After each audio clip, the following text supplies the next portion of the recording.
नमस्कार, मैं हूं अरविंद और आपका स्वागत है हमारे चैनल स्टडी नेशन पर। और आज बात करेंगे एक ऐसी समस्या की जो ईरान की राजधानी तेहरान को निगल रही है। बात करेंगे तेहरान के जल संकट की। कल्पना कीजिए कि 1 करोड़ से ज़्यादा आबादी वाला शहर और उस शहर के नल सूख जाएं और डैम का पानी निचले स्तर तक पहुंच जाए और सरकार को सोचना पड़े कि क्या पूरे शहर को खाली कर देना चाहिए। यह कोई फिल्म का सीन नहीं है, बल्कि यह तेहरान के लिए 2025 का कड़वा सच है। संकट की शुरुआत।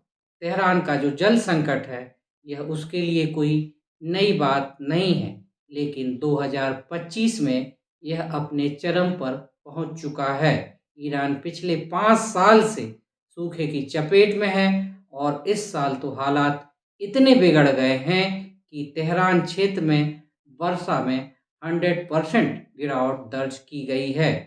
अमीर कबीर डैम, जो शहर को पानी सप्लाई करता है, अब सिर्फ इसमें केवल 8% की क्षमता शेष है, यानी सिर्फ 14 मिलियन क्यूबिक मीटर पानी ही शेष बचा है। और अगर बारिश नहीं हुई तो 2 हफ्तों में नल पूरी तरह से सूख सकते हैं। कैन नदी, जो अल्बोर्ज पहाड़ियों से बहती है, अब पूरी तरह से सूख चुकी है।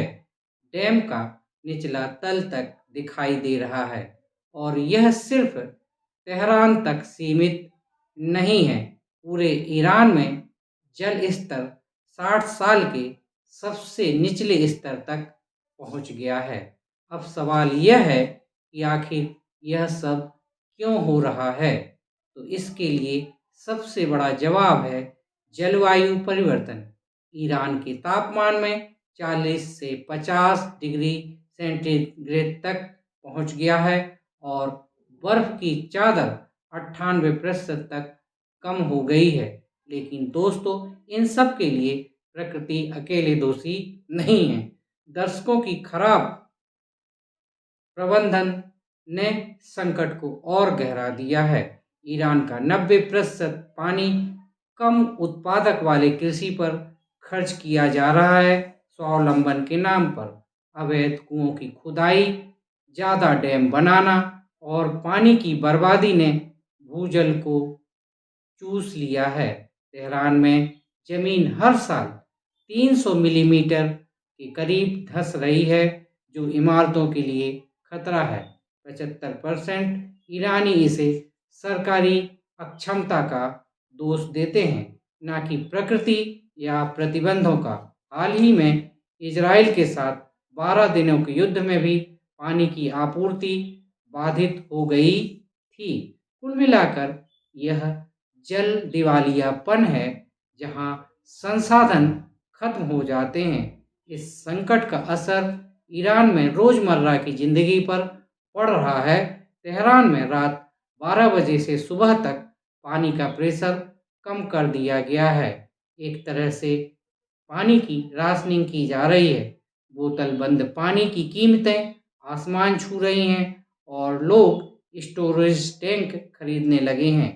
यह सिर्फ प्यास नहीं है, स्वास्थ्य संकट है। गर्मी में बिजली कटौती के साथ पानी की कमी से बीमारियां फैल सकती हैं। राष्ट्रपति मसूद पेजिशकियान ने चेतावनी दी है कि अगर दिसंबर तक बारिश नहीं हुई तो शहर खाली करना पड़ सकता है और 14 मिलियन लोगों को दक्षिण की ओर शिफ्ट करना कितना डरावना है। सरकारी प्रयास और समाधान। इस संबंध में सरकार कह रही है कि क्लाउड सीडिंग शुरू की गई है। बादलों में रसायन डालकर बारिश पैदा करने की कोशिश की जा रही है। लोग मस्जिदों से भी प्रार्थना कर रहे हैं। इन सब के बावजूद भी जल संकट जस का तस बना हुआ है। आखिर इसका समाधान क्या है? दरअसल कृषि में कुशल सिंचाई के द्वारा इस संकट को हम कम कर सकते हैं। साथ ही पानी की रिसाइक्लिंग और अवैध कुओं के खुदाई पर रोक लगाकर हम जल संकट को कम कर सकते हैं। वैश्विक स्तर पर जलवायु समझौतों को मजबूत करना, लेकिन सबसे बड़ा कदम होगा कि लोगों के बीच जागरूकता पैदा की जाए। लोग अपने घर पर नहाने का समय कम करें, लीकेज ठीक करें और कम पानी वाली फसलें चुनें। दोस्तों, तेहरान का जल संकट हमारे सहित पूरे विश्व के लिए चेतावनी है कि पानी सीमित है, इसे बचाया जाए। Save water. अगर आपको आज का वीडियो पसंद आया है तो कृपया वीडियो को लाइक करें, शेयर करें। साथ ही आपके शहर में पानी की स्थिति क्या है, कमेंट्स में हमें लिखकर बताएं। मिलते हैं अगले फिर किसी वीडियो में। तब तक के लिए गुड बाय।